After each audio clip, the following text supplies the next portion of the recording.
ujung perjalanan dunia ini masih ada satu fase lagi yang disebut oleh Nabi di hadis ini dengan nama yang sama dengan fase kedua. Kata Nabi, kalau fase keempat ini Allah sudah kehendaki berlalu, berlalulah dia, lalu muncullah fase kelima, namanya pemerintahan khilafah ala minhajin nubuwah. Kekhalifahannya mengikuti cara-cara kenabian dalam hal kepemimpinannya. Thumma sakata, lalu Nabi diam. Para ahli hadis mengatakan lalu Nabi diam di sini menandakan sampai disitulah umur umat Islam. Tidak lama setelah itu dunia pun akan tutup buku. Selesai cerita dunia ini. Piramida itu kan adanya di Mesir. Dan ini sosok pemimpin zalim yang diabadikan dalam Al-Quran.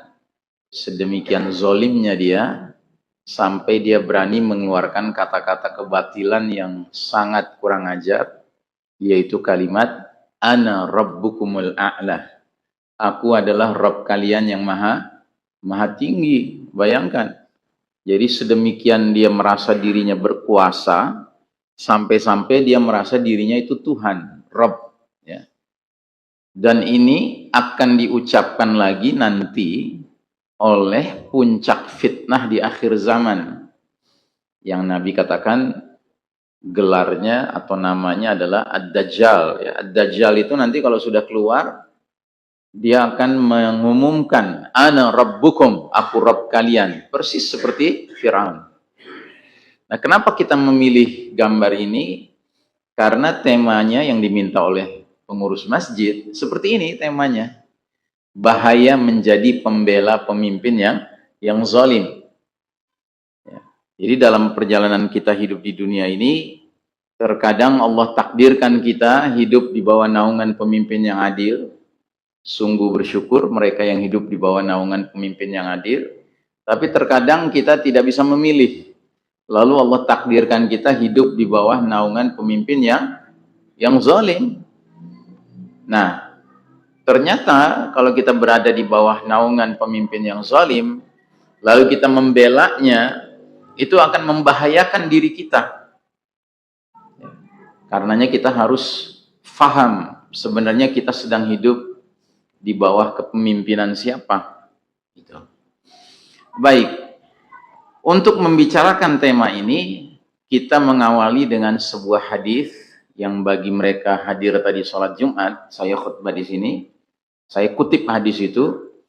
Hadis ini Nabi meringkas perjalanan umat Islam dari awal Nabi Muhammad sallallahu alaihi wasallam diutus sampai umur umat Islam berakhir sebelum terjadinya peristiwa dahsyat kiamat. Artinya dunia berakhir, dunia tutup buku, ya.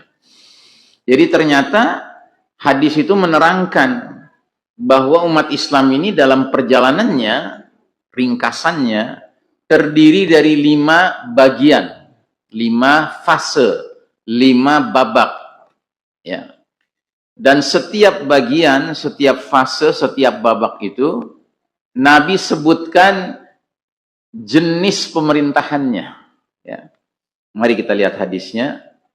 Jadi Nabi mengatakan takunun nubuwwata fikum masyaallahu an takuna thumma yarfa'uha idza syaa'a yarfa'aha.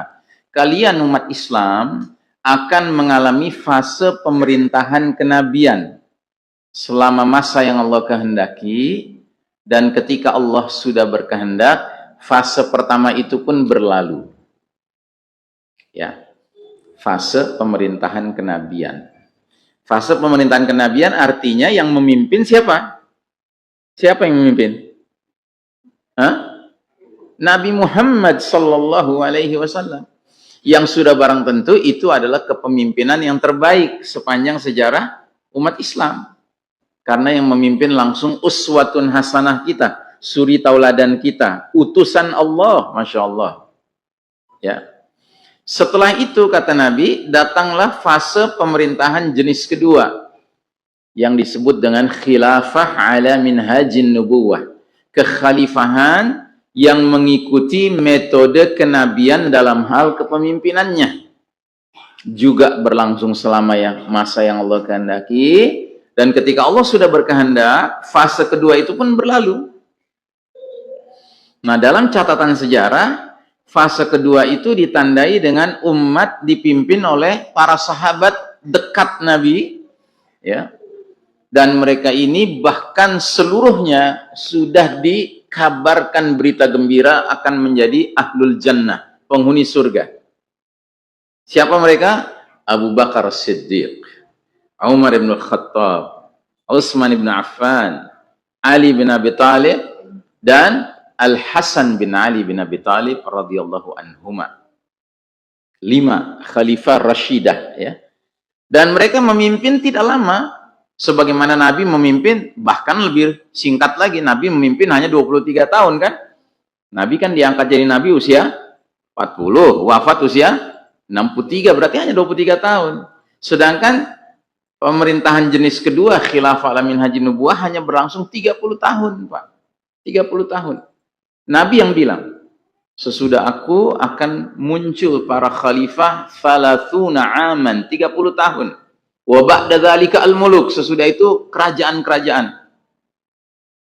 Dan benarlah kepemimpinan Abu Bakar plus Umar plus Utsman plus Ali plus Hasan persis 30 tahun. Nah, terus datanglah pemerintahan fase ketiga. Disebut oleh Nabi dengan sebutan mulkan adan. Raja-raja menggigit. Ya. Raja-raja menggigit. Nah, fase ketiga ini fase yang masih banyak kebaikan juga. Kenapa? Karena sekalipun mereka disebut raja-raja, tapi mereka menggigit Al-Quran dan Sunnah. Ya.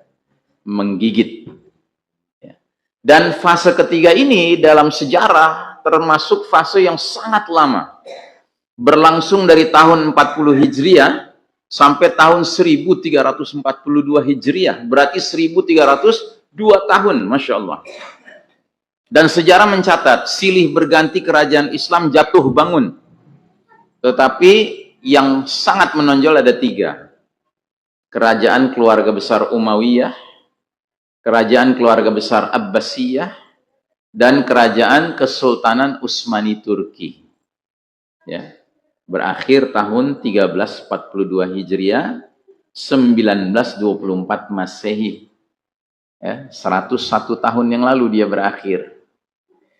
Nah, fase ketiga ini mencatat kadangkala umat Islam ditakdirkan punya pemimpin yang penuh rahmah kepada umat, penuh sikap adil kepada umat. Tapi juga kita tidak bisa pungkiri kadang-kadang ada pemimpin yang zalim, ya, yang tidak menunjukkan rahmatnya kepada umat ini.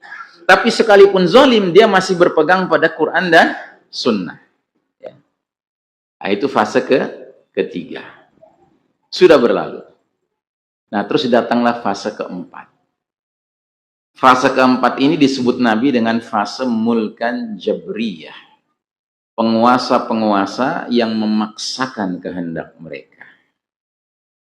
Ingat, salah satu nama Allah Ta'ala yang diabadikan di surat Al-Hasyr adalah Al-Jabbar. Ya. Allah itu kan Al-Jabbar, ya. Di surat Al-Hasyr ayat-ayat akhir itu, Wallahu alladzi la ilaha illahu al-malik al-quddus as-salam al-mu'minul muhaiminul aziz al-jabbar al-mutakabbir. Ya. Jadi Allah itu Al-Jabbar. Apa artinya Al-Jabbar? Yang maha memaksa. Ya. Allah itu maha memaksa. Kalau Allah sudah punya kehendak, tidak ada yang bisa menghalangi. Pasti akan terwujud kehendak Allah. Ya. Allah itu maha memaksa. Jadi kalau Allah memaksa Pak Ardi besok hari menerima uang 2 miliar, nggak bisa ditolak sama Pak Ardi. Dan kita turut bergembira tentunya, ya, untuk Pak Ardi. Tapi juga sebaliknya, kalau Allah sudah mentakdirkan di suatu wilayah akan terjadi banjir besar, ya, nggak ada yang bisa menolak. Nah, karenanya fase keempat ini fase di mana bermunculan penguasa-penguasa yang merasa diri mereka boleh memaksakan kehendak mereka. Ya. Karenanya ini patut disebut sebagai fase yang paling kelam dalam sejarah umat Islam. Belum ada fase lebih kelam dari fase kita sekarang ini, Pak. Fase yang kelam sekali. Dan kita tidak bicara tentang pemimpin tertentu, tidak. Tapi secara umum pemimpin di fase keempat ini mempunyai ciri-ciri ingin memaksakan kehendak. Enggak di dunia barat kafir, enggak di dunia Arab, enggak di dunia Islam. Begitu. Ya. Karenanya, Masya Allah, kita yang ditakdirkan hidup di fase keempat ini, kita ini punya rezeki besar. Rezeki apa? Rezeki bersabar. Ya, rezeki bersabar. Ya. Kan para ulama punya ungkapan, al-ajru hasabil masyaqqah. Pahala yang akan diterima seseorang berbanding lurus dengan kesulitan yang dia hadapi. Dengan syarat dia mau bersabar menghadapi kesulitan itu, maka pahalanya akan besar sekali. Ya. Dan fase keempat ini ternyata sekalipun dia fase yang paling kelam, tapi bukan berarti ujung perjalanan dunia ini. Tidak. Ujung perjalanan dunia ini masih ada satu fase lagi yang disebut oleh Nabi di hadis ini dengan nama yang sama dengan fase kedua. Kata Nabi, kalau fase keempat ini Allah sudah kehendaki berlalu, berlalulah dia, lalu muncullah fase kelima, namanya pemerintahan khilafah ala minhajin nubuwah. Kekhalifahannya mengikuti cara-cara kenabian dalam hal kepemimpinannya. Thumma sakata, lalu Nabi diam. Para ahli hadis mengatakan lalu Nabi diam di sini menandakan sampai disitulah umur umat Islam. Tidak lama setelah itu dunia pun akan tutup buku. Selesai cerita dunia ini. Ya. Dan ternyata berdasarkan hadis-hadis Nabi, fase kelima ini nanti ibu kota khilafah itu di mana? Di Baitul Maqdis. Ya. Itulah sebabnya kita harus punya kepedulian dengan apa-apa yang terkait dengan Baitul Maqdis. Karena ini boleh jadi adalah pertanda bahwa kita sebentar lagi akan menuju kepada pembebasan Baitul Maqdis, yang berarti kita akan meninggalkan fase keempat ini, kita akan memasuki fase kelima insyaallah ta'ala. Ya, sabar, sabar, sabar. Ya. Nah, jadi kalau kita bikinkan petanya, peta perjalanan 5 fase itu, dia bersifat naik turun begini. Naik turun ya, naik kemudian turun, kemudian naik lagi, begitu. Ya. Di fase Nabi memimpin dulu, dia mencapai puncak ya, ketinggian kejayaannya. Terus di fase Khulafaur Rasyidin Abu Bakar, Umar, Utsman dan Ali ya, juga banyak kebaikannya, masih di atas garis merah, umat Islam berjaya dan memimpin. Di fase para raja-raja yang menggigit, Mulkan Adnan juga masih banyak kebaikannya, Umayyah, Abbasiyah, Kesultanan Utsmani Turki, tapi makin lama makin merosot. Sampai pada tahun 1342 ya, bubarlah ya kerajaan Islam. Bubar kerajaan Islam. Kesultanan Utsmani Turki bubar. Ya. Lalu negeri kaum muslimin yang tadinya begitu luas, Pak, membentang dari Maroko di barat sampai Maroke di timur ya, tiba-tiba pecah berkeping-keping. Menjadi laksana anak-anak ayam kehilangan apa? Kehilangan induk. Ya, enggak punya kepala, enggak punya pemimpin. Makanya 5 juta Yahudi laknatullah alaihim tinggal di Israel, melakukan pembantaian kepada 2 juta muslimin Gaza, yang 2 miliar umat Islam di luar sana enggak bisa berbuat apa-apa. Karena apa? Enggak ada pemimpinnya. Ya toh? Sehingga kita harus punya kelompok-kelompok seperti Asa Charity ini untuk menggerakkan umat ini. Ayo kita donasi kepada saudara-saudara kita di Palestina. Coba kalau seandainya ada pemimpin satu, ya, nggak perlu ada Asa Charity, nggak perlu, karena sang pemimpin akan memerintahkan. Ayo semua fokus, kita bebaskan Masjidil Aqsa, kita bebaskan Baitul Maqdis. Tapi kan sekarang nggak bisa terjadi itu. Karena apa? Nggak ada kesatuan langkah. Nggak ada kesatuan kepemimpinan, kita centang perenang ya, berpecah belah.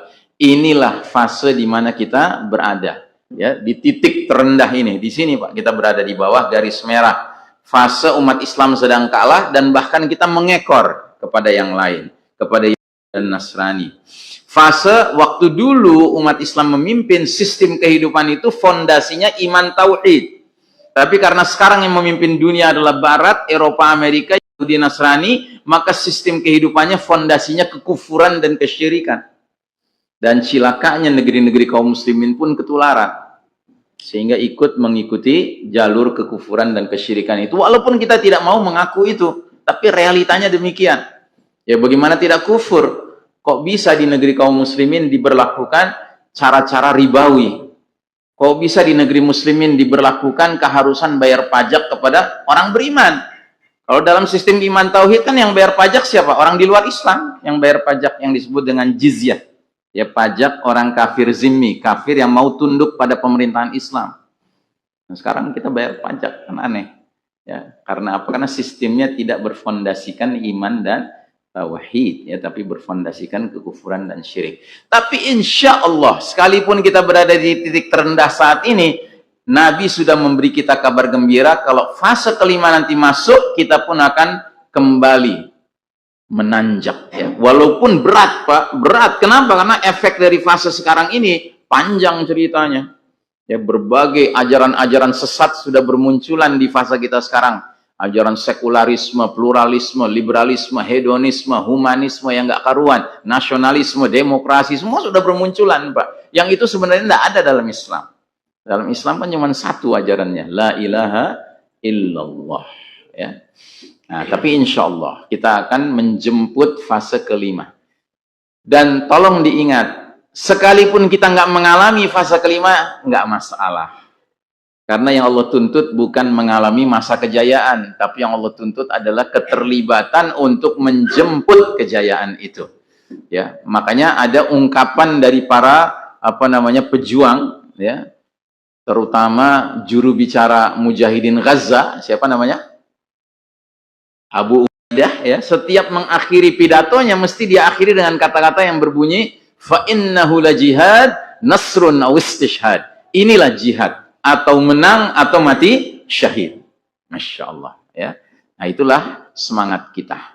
Nah, jadi kita perlu paham ini fase mulkan jabriyah ini macam mana.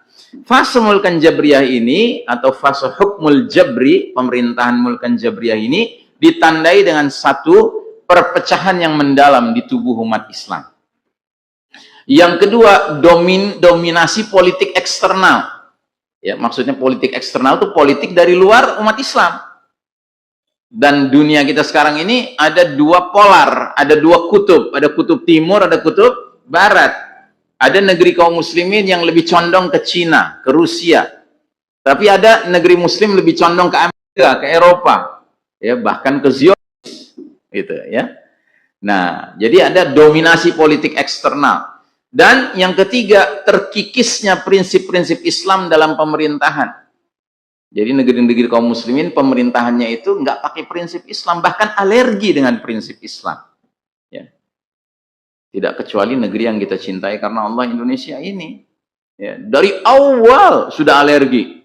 Masih ingat? Baru juga hari ini proklamasi, esok harinya tiba-tiba ada gagasan untuk mencoret kata-kata syariat Islam. Masih ingat? Masih ingat? Harus ingat kita, Pak, ini sejarah kita. Sejarah yang sekalipun pahit, tapi kita harus paham. Gitu. Nah, periode mulkan jabriyah ini merupakan penyimpangan yang jauh dari periode nubuwah, kenabian sudah barang tentu. Karena prioritas para penguasa tiran atau penindas ini mempertahankan kekuasaannya dan menjalin aliansi persekutuan dengan kekuatan asing atau musuh. Bukan mengutamakan kesejahteraan dan persatuan umat Islam. Kalaulah mereka mau peduli dengan kesejahteraan dan persatuan umat Islam, kuat sekali dia sebagai pemimpin. Tapi nyatanya itu nggak dia inginkan. Ya, dia lebih nurut kepada keinginan, ya, kekuatan aliansi dari asing. Kan aneh sekali. Gitu. Makanya negeri-negeri kaum muslimin hari ini, sekalipun adalah negeri-negeri yang kaya alamnya dengan aneka sumber daya alam, tapi kekayaan itu tidak bisa dinikmati oleh rakyatnya. Kenapa? Karena kebanyakan mulkan jabriyah ini bekerja sama dengan kekuatan asing, seolah-olah pemimpin dari negeri muslim itu menjadi maklar. Tahu maklar, Pak? Hah? Apa istilahnya kalau di Riau? Hah? Hah? Pakang. Pakang, iya. Jadi maklar ini istilahnya dia ngasih jalan sama orang lain untuk ngambil harta kita, sumber daya alam kita. Nah, dia dapat ongkos, komisi, ya, komisi. Kan nggak enak sekali, Pak. Sementara rakyat yang sebenarnya berhak tidak mendapatkan. Kalaupun mendapatkan dalam bentuk gelondongan-gelondongan kayu yang tiba-tiba datang dalam banjir. Ya kan? Mana bisa dinikmati, malah jadi musibah kan? Menjadi bencana. Baik, nah karakteristik pemerintahan Mulkan Jabriyah itu, satu, diwarnai perebutan kekuasaan. Dua, meratanya penindasan dan tirani. Tiga, terjadinya perpecahan umat. Lalu yang keempat, meninggalkan nilai-nilai Al-Quran. Yang pertama, perebutan kekuasaan. Nabi Muhammad Sallallahu Alaihi Wasallam menggunakan metafora itu kiasan, ya, kiasan simbolis untuk menggambarkan secara gamblang, secara terang-terangan persaingan kekuasaan yang sengit dengan para pemimpin yang mengutamakan kepentingan pribadi, mengabaikan tegaknya keadilan dan upaya reformasi. Nabi Sallallahu Alaihi Wasallam menggunakan kalimat yatakadamuna 'alaiha takadamul hamir. Mereka memperebutkan kekuasaan laksana keledai bertarung. Ya. Ini bukan saya yang bilang keledai, ya, yang bilang Nabi ini. Nabi yang bilang. Dan kalau kita pelajari, keledai itu seringkali digunakan istilahnya untuk menggambarkan apa, Pak? Menggambarkan kebodohan, ya, kedunguan, ya. Dan kalau dalam surat Luqman, ya, itu ada nasihat Luqman, seorang ayah bijaksana kepada anaknya. Di ujung-ujung akhir nasihatnya tuh dia bilang, hendaknya kamu jalan di muka bumi dengan tenang, ya, dan ucapkanlah, berbicaralah dengan suara yang tenang. Karena seburuk-buruknya suara adalah suara keledai. Jadi keledai itu suka berebut suara. Gitu. Iya. Ya, mana yang lebih keras suaranya, ya kan? Kalau perlu dia beli suara, gitu, ya kan? Jadi Nabi menggunakan sebuah simbolis, ya, bahasa metafor yang kita sekarang hidup di zaman itu kita ngerti betul sekarang, Pak. Karenanya sangat disayangkan sebagian kita pun ikut-ikutan, ya, menjadi ekornya keledai. Keledai yang mana yang kita pilih nih? Yang A apa yang B apa yang C? Gitu. Padahal keledai semua. Gitu. Jadi era Mulkan Jabriyah ini memupuk faksionalisme. Faksionalisme itu artinya terbentuk faksi-faksi, kelompok-kelompok kecil, ya, sebagai cara untuk mengkonsolidasikan kekuasaan, mendorong terciptanya iklim ketidakpercayaan dan persaingan. Partai-partai politik seringkali memprioritaskan agenda partai lebih utama daripada kesejahteraan kolektif umat, sehingga semakin memperdalam perpecahan. Begitu, ya. Nah, bahkan dalam sebuah hadis tentang kepemimpinan, Nabi Muhammad Sallallahu Alaihi Wasallam bersabda, "Innakum satahrisuna 'alal imarati wa innaha satakunu nadamatun wa hasrah yaumal qiyamah. Fa ni'mal murdi'atu wa bi'satil fatimah." Yang artinya, kalian akan berambisi, akan ambisi itu apa, ya? Akan ingin sekali memperebutkan kepemimpinan kekuasaan, dan kepemimpinan kekuasaan itu akan menjadi penyesalan dan kesedihan di hari berbangkit nanti. Kepemimpinan itu, jabatan kepemimpinan itu senikmat-nikmatnya penyusuan dan sepahit-pahitnya penyapihan. Bukan rahasia lagi kan, Pak? Kenapa sih orang doyan menjadi pemimpin? Karena dia tahu itu saat dia menyusu yang luar biasa. Dapat fasilitas ini, fasilitas itu, fasilitas ini, fasilitas. Makanya kalau dia sudah menikmati fasilitas itu, dia pegang terus, nggak mau dia lepas. Aturannya cuma 2 periode, kalau perlu 3 periode. Begitu, ya. Dan dia menganggap begitu dia harus melepas, ya, jabatan itu, apa yang terjadi? Penyapihan, Pak, pahit penyapihan itu. Ya. Nah, jadi jamaah sekalian rahimakumullah, ini yang pertama. Yang kedua, meratanya penindasan dan tirani. Para Mulkan Jabriyah menegakkan kekuasaan mereka melalui paksaan dan rasa takut, memaksakan kepatuhan tanpa konsultasi atau keadilan. Iklim yang menindas ini menumbuhkan ketidakpercayaan dan rasa takut di tengah masyarakat. Dalam sebuah riwayat dari Abu Ubaidah Ibnul Jarrah radhiyallahu anhu, ia mengatakan bahwa kekuasaan Mulkan Jabriyah akan menjadi tirani terang-terangan atau jabrut, di mana tidak seorang pun memiliki belas kasih, di mana leher dipenggal, tangan dan kaki dipotong, serta harta dirampas. Ya. Jadi di era Mulkan Jabriyah itu jangan heran kalau banyak sekali tindak-tindak kezaliman, Pak. Ya. Dan yang menyakitkan di zaman Mulkan Jabriyah itu, yang hak dibilang batil, Pak. Yang batil dibilang hak. Contoh, ada sebuah kemungkaran terjadi.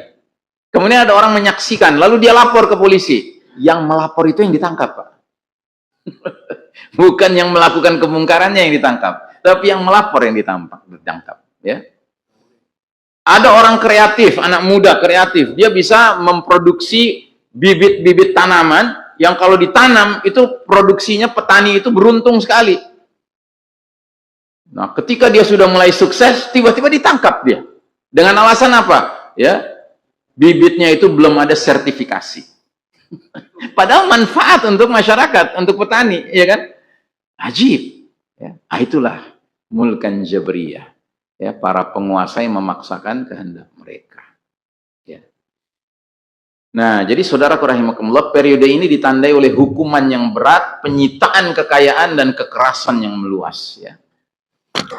Terus yang ketiga, perpecahan umat. Konflik internal dan intervensi eksternal menyumbang bagi perpecahan kaum muslimin. Sebagaimana terlihat dalam disintegrasi Daulah Utsmani, Kesultanan Utsmani dulu, yang dapat diidentifikasi sebagai titik awal masuknya era Mulkan Jabriyah. Jadi kita tadi sudah bahas ya Pak, kerajaan-kerajaan Islam itu berlangsung 1304 tahun, 1302 tahun ya. Yang terakhir kerajaan Utsmani Turki ya. Nah, menjelang runtuhnya Utsmani Turki ini, Sultan Mehmed kelima, salah seorang pemimpin Kesultanan Utsmani Turki, mengeluarkan pernyataan. Dia bilang begini, Rusia, Inggris, Prancis tidak pernah sejenak pun berhenti menyimpan dendam terhadap kekhalifahan kami, kepemimpinan kami, yang kepadanya jutaan kaum muslimin yang menderita di bawah tirani dominasi asing memperlihatkan kesetiaan mereka secara religius dan sepenuh hati. Makanya kalau Bapak Ibu baca sejarah Indonesia, ada satu bagian di sebelah barat Indonesia, sebelah utara, yang dikenal dengan wilayah Aceh, Darussalam ya. Aceh ini Pak, ini wilayah yang paling sulit dijajah sama Portugis sama Belanda. Ya, kenapa? Karena Aceh ini sebagai sebuah kesultanan sangat akrab sekali surat menyurat dengan Turki Utsmani. Bahkan pernah dalam salah satu suratnya itu mereka kirim surat yang isinya minta pertolongan. Kami mau diserang sama Portugis. Tolong bantu kami. Dikirim Pak armada kapal ya dari Turki Utsmani untuk membantu saudara-saudara kita di Aceh. Masya Allah. Begitu jauh jaraknya. Tapi dipedulikan. Karena apa? Ya, karena kita kesatuan Pak. Satu kesatuan waktu itu. Ya. Dan pemimpin Sultan Mehmed ini, dia tahu betul bahwa dunia Islam waktu itu sangat berharap kepada Turki Utsmani sebagai pimpinan. Ya, karena memang begitulah semestinya umat Islam. Satu bagian merasakan sakit, semua merasakan sakit. Kalau sekarang kan Gaza merasakan sakit, ya kan, yang peduli untuk merasakan sakit yang sama siapa? Nah, jadi jamaah sekalian rahimakumullah, kekuatan asing memanfaatkan perpecahan di dalam tubuh umat Islam dengan mendorong berbagai faksi untuk menimbulkan ketidakstabilan pemerintah. Era Mulkan Jabriyah ini, saat ini, mencerai-beraikan umat, meninggalkan warisan perpecahan dan hilangnya persatuan. Para pemimpin memprioritaskan aliansi dengan kepentingan asing daripada keadilan dan iman, sehingga merusak ikatan kaum muslimin. Ya, jadi seperti kasus yang sekarang sedang diangkat temanya oleh Asa Charity, bahwasanya jejak berdarah ini dari Palestina sampai Sudan. Kita tahu Palestina ini dizolimi oleh Zionis ya Pak, kita tahu ya. Tapi ternyata Sudan pun sama dizolimi oleh Zionis, cuman pakai proksi, Pak. Tahu proksi, kaki tangan. Dan yang menyakitkan ternyata kaki tangannya siapa? Penguasa Arab. United Arab Emirates yang ada kota Dubai, kota Abu Dhabi itu ya, yang pemimpinnya inisialnya MBZ, tahu MBZ? Muhammad bin Zaid ya. Kalau Anda pernah ke Jakarta naik mobil mau ke Bandung, itu ada jalan layang, jalan tol namanya tol MBZ. Ya, MBZ iya. Nah, kenapa kok United Arab Emirates menjadi sebab kekacauan di Sudan? Karena United Arab Emirates sudah menjalin normalisasi dengan Israel. Ya, jadi siapa saja menjalin hubungan dengan Israel, nanti Israel ngatur-ngatur dia untuk bikin kekacauan di negeri Muslim sendiri, Pak. Nauzubillahi min dzalik ya. Nah, inilah realitas pahit ya kita saat ini. Baik, kemudian selanjutnya Al-Quran memperingatkan terhadap perpecahan semacam ini. Ya, ayatnya sudah sering kita dengar, wa'tasimu bihablillahi jami'an wa la tafarraqu. Berpegang teguhlah kalian kepada tali agama Allah dan janganlah kalian bercerai-berai. Ya. Kita biasanya kalau baca ayat ini, Pak, sibuk menggarisbawahi ujungnya, Pak, jangan bercerai-berai, gitu ya. Padahal yang penting itu bagian awalnya, Pak, berpegang teguhlah pada tali Allah, agama Allah. Ibaratnya kalau kita sudah benar-benar jujur berpegang pada tali agama Allah, dengan sendirinya kita nggak akan cerai-berai, Pak. Jadi jangan dibalik, jangan melarang-larang orang bercerai-berai, tapi nggak berpegang pada Al-Quran dan Sunnah, nggak mungkin, nggak mungkin. Sebab kita bisa bersatu itu karena kita berpegang pada tali yang sama. Sebab kita nggak bercerai-berai karena kita berpegang teguh kepada dinullah. Nabi Muhammad SAW lebih lanjut memperingatkan terhadap bahaya perpecahan. Nabi bersabda, "Fala tarji'u ba'di dallalan yadribu ba'dukum riqaba ba'd." Janganlah kalian seperti orang-orang tersesat setelahku, yang mana saling memenggal leher satu sama lain. Artinya saling berbunuhan. Sesama orang beriman saling berbunuhan. Nauzubillahi min dzalik ya. Padahal Nabi pernah duduk di depan Ka'bah, lalu Nabi berkata, "Ya Ka'bah al-musyarrafah, wahai Ka'bah yang sangat terhormat. Sekalipun engkau sangat terhormat, tetapi nyawa seorang mukmin jauh lebih berharga nilainya daripada engkau." Gitu. Makanya ada sebagian ulama sampai mempertanyakan, apakah masih pantas seorang yang sudah pernah pergi haji sibuk pergi haji lagi, sementara dia nggak peduli dengan Gaza. Padahal itu darah yang tertumpah di Gaza. Ya. Apa ia jauh lebih penting dia melihat Ka'bah ya, dengan pergi umroh, dengan pergi haji lagi. Padahal umroh itu sunnah. Padahal haji itu cukup wajibnya sekali seumur hidup. Kan begitu. Ya. Baik. Ya, para mulkan Jabriyah digambarkan sebagai saling berselisih satu sama lain untuk memperebutkan kekuasaan sebagaimana sekawanan hewan, khususnya keledai, berebut makanan atau bertengkar. Ya. Baik, perpecahan ini diperingatkan Al-Quran dalam surat Hud ayat 113. وَلَا تَرْكَنُوا إِلَى الَّذِينَ ظَلَمُوا فَتَمَسَّكُمُ النَّارُ وَمَا لَكُمْ مِنْ دُونِ اللَّهِ مِنْ أَوْلِيَاءَ ثُمَّ لَا تُنْصَرُونَ. Dan janganlah kalian cenderung kepada orang-orang zalim yang menyebabkan kalian disentuh api neraka, dan sekali-kali kalian tiada mempunyai seorang penolong pun selain daripada Allah, kemudian kamu tidak akan diberikan pertolongan. Itu pertanda masuk Isya. Jadi macam mana? Kita skors mendengar azan dulu, atau skors sholat sekalian, atau bagaimana?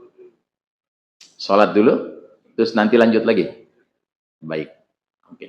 Berarti kita skors dulu dengan doa kafaratul majlis. Subhanakallahumma wa bihamdika asyhadu an la ilaha illa anta astaghfiruka wa atubu ilaik. Walhamdulillah. Alhamdulillah wassalatu wassalamu ala asyrafil anbiya'i wal mursalin sayyidina Muhammadin wa ala alihi wa ashabihi ajma'in. Hadirin jamaah rahimakumullah, kita lanjutkan dalam sebuah hadis yang sudah akrab di telinga kita. Rasulullah Shallallahu Alaihi Wasallam bersabda yang artinya, hampir-hampir bangsa-bangsa lain memperebutkan kalian umat Islam layaknya memperebutkan makanan yang berada di mangkok. Seorang laki-laki bertanya, apakah kami umat Islam waktu itu berjumlah sedikit? Nabi menjawab, bahkan jumlah kalian pada waktu itu sangat banyak, namun kalian seperti buih di genangan air. Sungguh Allah akan mencabut rasa takut musuh-musuh kepada kalian dan akan menanamkan ke dalam hati kalian al-wahan. Seseorang bertanya, wahai Rasulullah, apa itu al-wahan? Nabi menjawab, hubbud dunya wa karahiyatul maut, cinta dunia dan benci atau takut akan kematian. Jadi inilah era di mana hadis ini seolah-olah menjadi tampak begitu jelas, ya.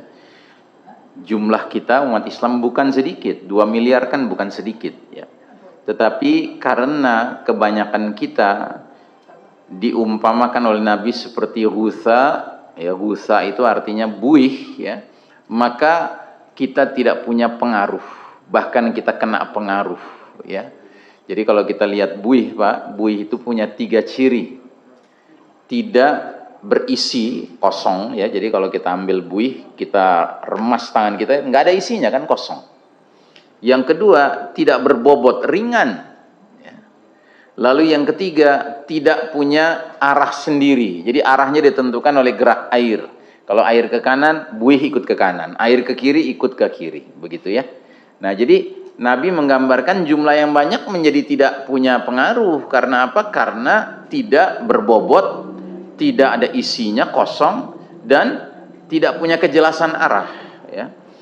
Lalu yang mengerikan, pihak musuh sudah tidak lagi memandang kita dengan kewibawaan. Kita sudah tidak dipandang punya kewibawaan. Sudah hilang rasa takut mereka kepada kita, rasa hormat mereka kepada kita, dan itu semua disebabkan sebagian kita terjangkiti penyakit yang disebut dengan al-wahan. Apa itu al-wahan? Cinta dunia dan benci atau takut akan kematian, ya. Baik.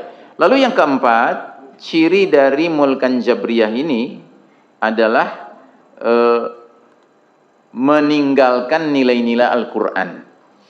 Jadi meninggalkan kewajiban agama, mengundang datangnya malapetaka dan kekacauan. Allah Ta'ala berfirman, فَلْيَحْذَرِ الَّذِينَ يُخَالِفُونَ عَنْ أَمْرِهِ أَنْ تُصِيبَهُمْ فِتْنَةٌ أَوْ يُصِيبَهُمْ عَذَابٌ أَلِيمٌ.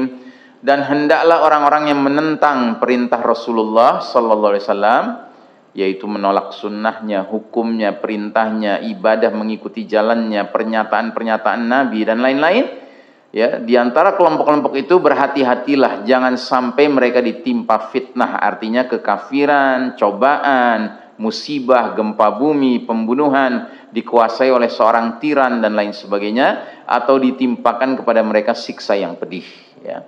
Nah, jamaah sekalian rahimakumullah, jadi dalam kacamata Al-Quran, pemimpin itu ada perbedaan antara 2 jenis, ya. Antara yang memang layak disebut ulil amri minkum dengan mereka yang memenuhi kriteria mulkan jabriyah. Nah, yang disebut ulil amri minkum itu digambarkan dalam surat Al-Anbiya ayat 73 sebagai waja'alnahum a'immatan yahduna bi amrina wa auhayna ilaihim fi'lal khairati wa iqamas salati wa ita'az zakati wa kanu lana 'abidin. Kami telah menjadikan mereka sebagai pemimpin-pemimpin yang memberi petunjuk dengan perintah kami. Jadi mereka sebagai pemimpin memberi petunjuk kepada masyarakat itu berdasarkan perintah Allah, bukan berdasarkan kehendak pribadi atau kehendak orang-orang di belakang dia, ya, yang punya kepentingan-kepentingan bisnis, kepentingan duniawi, ya. Dan telah kami wahyukan kepada mereka agar mengerjakan khairat, kebaikan-kebaikan, mendirikan sholat, menunaikan zakat, dan hanya kepada kamilah mereka selalu menghamba, beribadah. Ya, jadi pemimpin yang baik itu, dia bukan saja menegakkan sholat, tetapi dia menegakkan sholat bersama umat ini. Mereka bukan saja menunaikan zakat, tapi mereka jadikan zakat itulah solusi dalam urusan ekonomi. Ya. Tidak mencari solusi lain. Karena kalau benar-benar zakat ditegakkan, niscaya selesai ini masalah ekonomi kita. Cuma kan problemanya zakat tidak dipandang sebagai solusi ekonomi, tapi dipandang sebagai peribadatan individual saja. Ya, sehingga terserah masing-masing.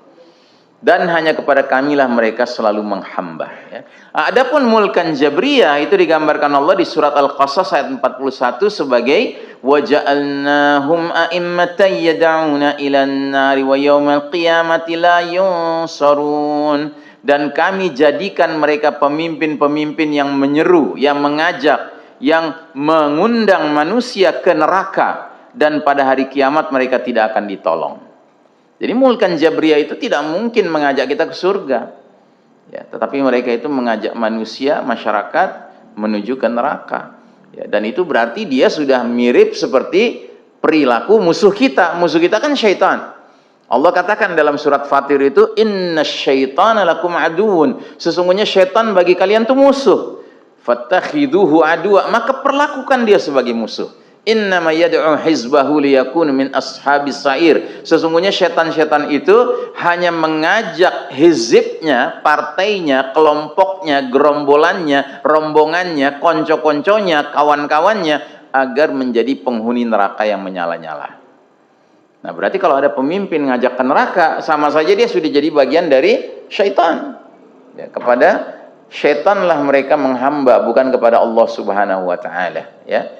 Nah, kemudian di salah satu ayat Al-Quran, Allah menggambarkan, ya, di fase mulkan jabriyah ini rakyat kebanyakan mematuhi pemimpin sesat dan menyesatkan. Disebutkan dalam surat Ibrahim ayat 21, wa barazu lillahi jami'an faqalat du'afa'u lilladzina istakbaru inna kunna lakum tab'a fahal antum maghnuna 'anna min 'adzabillahi min syai'. Artinya, dan mereka semuanya di padang mahsyar nanti akan berkumpul menghadap kehadirat Allah Ta'ala. Maka berkatalah orang-orang yang lemah. Orang-orang lemah itu siapa, Pak? Rakyat kebanyakan, itu orang lemah, ya. Kepada orang-orang yang sombong. Orang-orang yang sombong itu siapa? Penguasa-penguasa yang tidak memimpin dengan aturan Allah. Itu pasti jadi orang sombong. Nah, jadi rakyat kebanyakan nanti ngomong sama mantan penguasa-penguasanya itu, sesungguhnya kami dulu di dunia pengikut-pengikut kalian, maka dapatkah kalian menghindarkan dari kami azab Allah sedikit saja? Begitu, ya kan? Kan kami dulu sudah taat sama kalian, kami sudah menjadi pengikut kalian. Coba dong hari ini, ya, kalian coba tolong kami, lindungi kami dari api neraka ini sedikit saja. Apa jawaban mereka? Ya. Qalu law hadanallahu lahadainakum. Mereka menjawab, seandainya Allah memberi petunjuk kepada kami waktu di dunia, niscaya kami dapat memberi petunjuk kepada kalian. Ya. Nah, jadi hati-hati, Pak. Kita nggak bisa berkesimpulan, wah pokoknya namanya pemimpin ikut aja kita. Kalau dia salah ya dia nanti yang celaka, dia yang dapat dosa. Kita mah enggak, yang penting kita taat pada pemimpin. Enggak begitu, Pak. Kita harus pelajari ini pemimpin ikut petunjuk Allah tidak. Kalau dia ikut petunjuk Allah, kita mengikuti dia benar. Karena apa? Dia mengajak kita kepada petunjuk Allah. Tapi kalau dia nggak pernah menunjukkan bahwa dirinya memang tunduk pada petunjuk Allah, dia memimpin seenaknya saja, ya, mengikuti kemauan atau kemauan orang-orang di belakang layar yang ternyata bukan orang beriman, orang kafir, ya, maka apa kewajiban kita mengikuti dia? Apa kewajiban kita? Ya kan? Kita harus hati-hati, ya. Sebab nanti mereka akan ngomong, ya kalau seandainya dulu kami di dunia dapat petunjuk, kami bisa ngasih petunjuk pada kalian. Begitu. Nah, akhirnya apa kata mereka? Sawa'un 'alaina ajazina am sabarna ma lana mim mahis. Sama saja bagi kita. Apakah kita mau mengeluh ataukah kita mau bersabar? Sekali-kali kita tidak punya tempat untuk melarikan diri. Nauzubillahi min zalik, ya. Nah, sebagai penutup, ini kutipan ayat yang saya kutip waktu khutbah Jumat siang tadi, surat surat Al-Ahzab ayat 66, 67, 68. Saya kira ini perlu Anda catat, ya.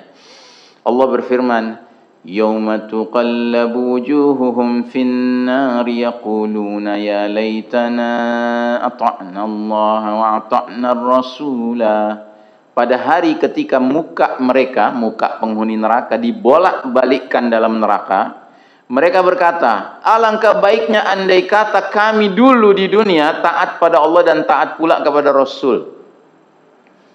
Nah, ini ayat 66, Pak. Kalau ayat ini berhenti sampai di sini, pelajarannya cuma satu. Apa itu?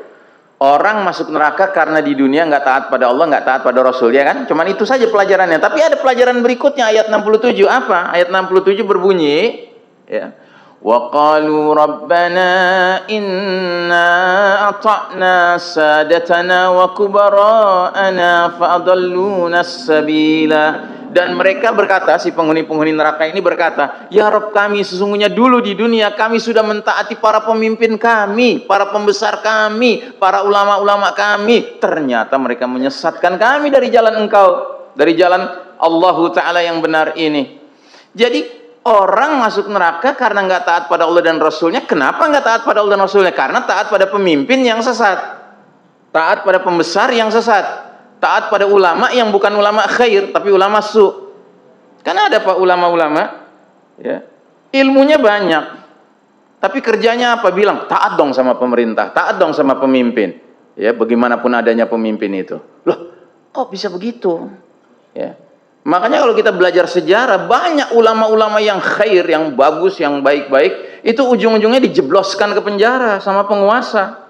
Kenapa? Karena mereka mau menyampaikan kepada umat ini bahwa ini penguasa bermasalah ini. Padahal di zaman itu penguasanya masih menegakkan Quran dan Sunnah. Tapi penguasanya menyimpang dari Quran dan Sunnah. Tadi yang saya katakan raja-raja menggigit, Pak. Gigitan kan macam-macam, Pak. Ada gigitan yang kenceng, ada gigitan yang agak longgar, ada yang mangap, ya kan? Gigit Quran dan Sunnahnya bagaimana? Kan begitu. Itu harus kita adil menilainya. Bukan berarti kita ingin berontak, bukan. Cuman kita masing-masing bertanggung jawab di hadapan Allah sendiri-sendiri, Pak. Nggak bisa dikaitkan dengan pihak lain. Nggak bisa kita nanti minta tolong ayah kita, ibu kita, ya paman kita, jenderal ini, pemimpin anu. Nggak ada. Semua nafsi-nafsi berdiri di depan Allah Subhanahu wa Ta'ala. Makanya di ujung ayat 68, apa kata mereka? Rabbana atihim di'faini minal azabi wal'anhum la'nan kabira. Ya Rabb kami, timpakan pada mereka mantan pemimpin kami, mantan pembesar kami, mantan ulama yang kami sudah taati begitu rupa, ya, azab 2 kali lipat daripada yang kami terima, dan kutuklah mereka dengan kutukan yang besar. Ya. Kira-kira kutukan mereka ada gunanya nggak nanti? Nggak ada gunanya, nggak menyebabkan mereka keluar dari neraka, enggak. Karena apa? Ya karena salah dalam meletakkan kesetiaan dan ketaatan. Makanya kita sebagai rakyat harus cerdas melihat siapa pemimpin.